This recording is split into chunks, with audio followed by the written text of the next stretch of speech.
ബീഹാർ നിയമസഭാ തെരഞ്ഞെടുപ്പിന്റെ പരസ്യ പ്രചാരണം ഇന്ന് അവസാനിക്കും. അവസാന ദിവസമായ ഇന്ന് എൻഡിഎക്കായി കേന്ദ്ര ആഭ്യന്തരമന്ത്രി അമിത്ഷാ റാലികളിൽ പങ്കെടുക്കും. ദേശീയ നേതാക്കൾ ഇന്ത്യ സഖ്യത്തിനായി പ്രചാരണം നടത്തും. 122 മണ്ഡലങ്ങളിലേക്ക് ചൊവ്വാഴ്ചയാണ് രണ്ടാം ഘട്ടത്തിൽ വോട്ടെടുപ്പ് നടക്കുക. ഈ മാസം 14-നാണ് വോട്ടെണ്ണൽ. കൂടുതൽ വിവരങ്ങളുമായി രാകേഷ് ചേരുന്നു. രാകേഷ്, എന്തൊക്കെയാണ് കൂടുതൽ വിവരങ്ങൾ? ഇന്ന് അവസാന തെരഞ്ഞെടുപ്പ് നാളെയാണ് നടക്കുന്നത്. ഇന്ന് പ്രചാരണത്തിന്റെ അവസാന ദിവസമാണ്. എന്തൊക്കെയാണ് കൂടുതൽ വിവരങ്ങൾ? അനുശ്രീ, ബീഹാർ അങ്ങനെ രണ്ടാം ഘട്ട പരസ്യപ്രചാരണവും അവസാനിക്കുകയാണ്. കാരണം 121 മണ്ഡലങ്ങളിലെ വോട്ടെടുപ്പാണ് ആദ്യഘട്ടത്തിൽ പൂർത്തിയായത്. അതിൽ തന്നെ 65% പോളിംഗ് രേഖപ്പെടുത്തി. ബീഹാറിന്റെ ചരിത്രത്തിലെ ഏറ്റവും ഉയർന്ന പോളിംഗ് ആണ് രേഖപ്പെടുത്തിയത്. രണ്ടാം ഘട്ടത്തിന്റെ പരസ്യപ്രചാരണം ഏതായാലും ഇന്ന് അവസാനിക്കുകയാണ്.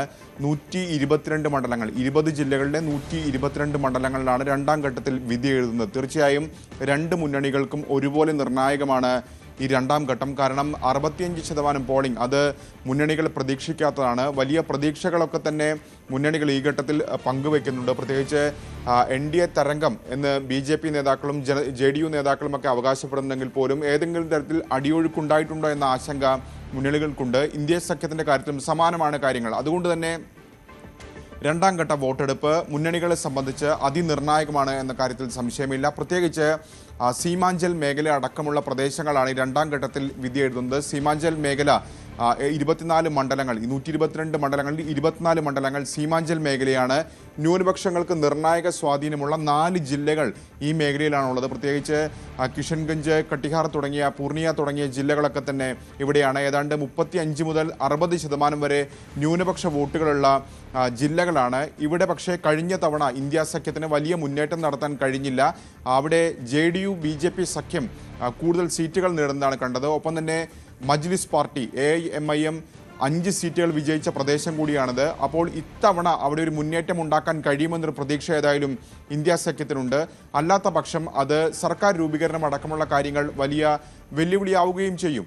ഏതായാലും വാശിയേറിയ പ്രചാരണ നാളുകൾ തന്നെയാണ് കടന്നുപോയത്. പ്രത്യേകിച്ച് പ്രധാനമന്ത്രി നരേന്ദ്രമോദിയുടെ പ്രചാരണം ഇന്നലെ അവസാനിച്ചിരുന്നു. ഇന്നലെ അദ്ദേഹം ഏറ്റവും അവസാനത്തെ റാലി സീതാമടിയിലും ഒപ്പം തന്നെ പശ്ചിമ ചമ്പാരനിലുമായിരുന്നു. അവിടെ അദ്ദേഹം സൂചിപ്പിച്ച പ്രധാനപ്പെട്ട കാര്യം ഇനി ബീഹാറിലേക്ക് എത്തുക, സർക്കാർ രൂപീകരിക്കാൻ സത്യപ്രതിജ്ഞയ്ക്ക് വേണ്ടിയാണ് ബീഹാറിലേക്ക് എത്തുക എന്നാണ് പ്രധാനമന്ത്രി നരേന്ദ്രമോദി വ്യക്തമാക്കിയത്.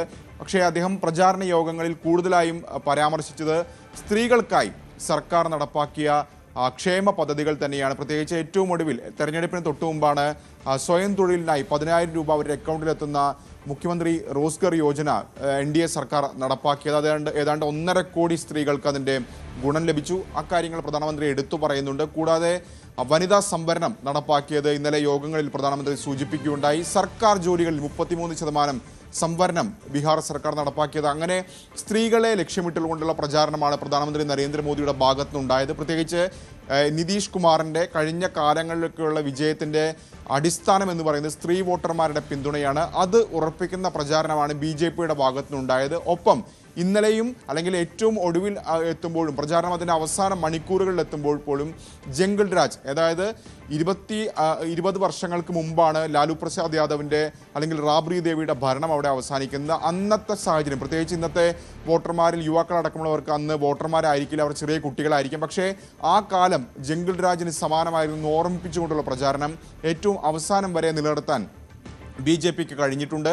ഏതായാലും ഇന്ത്യ സഖ്യം തൊഴിലില്ലായ്മ അടക്കമുള്ള വിഷയങ്ങൾ, കുടിയേറ്റം അടക്കമുള്ള വിഷയങ്ങൾ തന്നെയാണ് പ്രചാരണ യോഗങ്ങളിൽ ആവർത്തിക്കുകയും ചെയ്തത്. രാഹുൽ ഗാന്ധിയും തേജസ്വി യാദവും ഒക്കെ തന്നെ അക്കാര്യങ്ങൾ സൂചിപ്പിച്ചുകൊണ്ടുള്ള പ്രചാരണമാണ് നടത്തിയത്. ഏതായാലും വാശിയേറിയൊരു പ്രചാരണ കാലഘട്ടം, പ്രത്യേകിച്ച് ഏതാണ്ട് 1 മാസത്തോളം നീണ്ടുവന്ന പ്രചാരണം ഇപ്പോൾ ഏതായാലും അവസാന മണിക്കൂറുകളിലേക്ക് കടക്കുകയാണ്.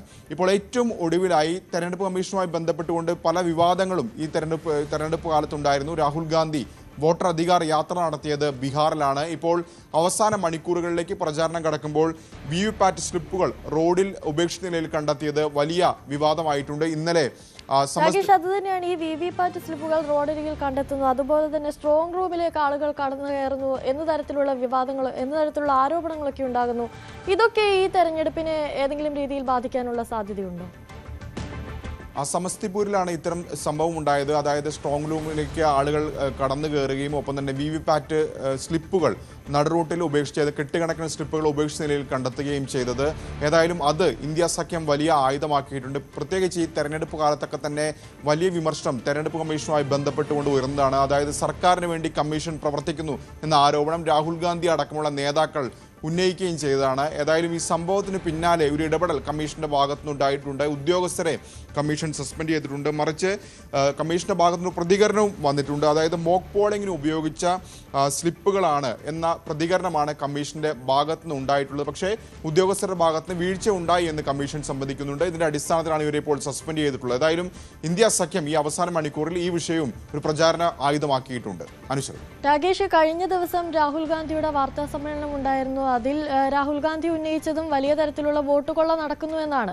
അതും കഴിഞ്ഞ ദിവസം ഉണ്ടായ സംഭവങ്ങളും തമ്മിൽ എന്തെങ്കിലും തരത്തിലുള്ള ബന്ധമുണ്ടോ എന്ന് കരുതാനാകുമോ? അങ്ങനെ കരുതാനാകില്ല. രാഹുൽ ഗാന്ധി ഉന്നയിച്ചത് വോട്ടർ പട്ടികയുമായി ബന്ധപ്പെട്ടുകൊണ്ടുള്ള കാര്യങ്ങളാണ്. അദ്ദേഹം മൂന്നാമത്തെ വാർത്താ സമ്മേളനമാണ് ഇതുമായി ബന്ധപ്പെട്ടുകൊണ്ട് നടത്തിയത്. അതായത് വോട്ടർ പട്ടികയിൽ നിന്ന് ആളുകളെ എങ്ങനെ ഒഴിവാക്കുന്നു, മറ്റു ചിലരെ എങ്ങനെ ഉൾപ്പെടുത്തുന്നു തുടങ്ങിയ കാര്യങ്ങളും ഇന്ത്യയിൽ താമസമല്ലാത്ത അല്ലെങ്കിൽ ഇന്ത്യക്കാരല്ലാത്ത ആളുകൾ എങ്ങനെ വോട്ടർ പട്ടികയിൽ ഇടം പിടിച്ചു, അങ്ങനെ വോട്ടർ പട്ടികയിൽ എങ്ങനെ ക്രമക്കേട് എന്നാണ് രാഹുൽ ഗാന്ധി അതിൽ സൂചിപ്പിച്ചത്. ഇത് VVPAT സ്ലിപ്പുകളുമായി ബന്ധപ്പെട്ട വിഷയമാണ്. ഏതായാലും തെരഞ്ഞെടുപ്പ് നാളുകളിൽ ഇതും വലിയ ചർച്ചയ്ക്ക് ഇടവരുത്തിയിട്ടുണ്ടെന്ന കാര്യത്തിൽ സംശയമില്ല. അതുതന്നെയാണ് ഇത്തരത്തിൽ ഇന്ത്യ സഖ്യം ഇപ്പോൾ ഒരു ആരോപണം ഉന്നയിച്ചിരിക്കുന്നത്.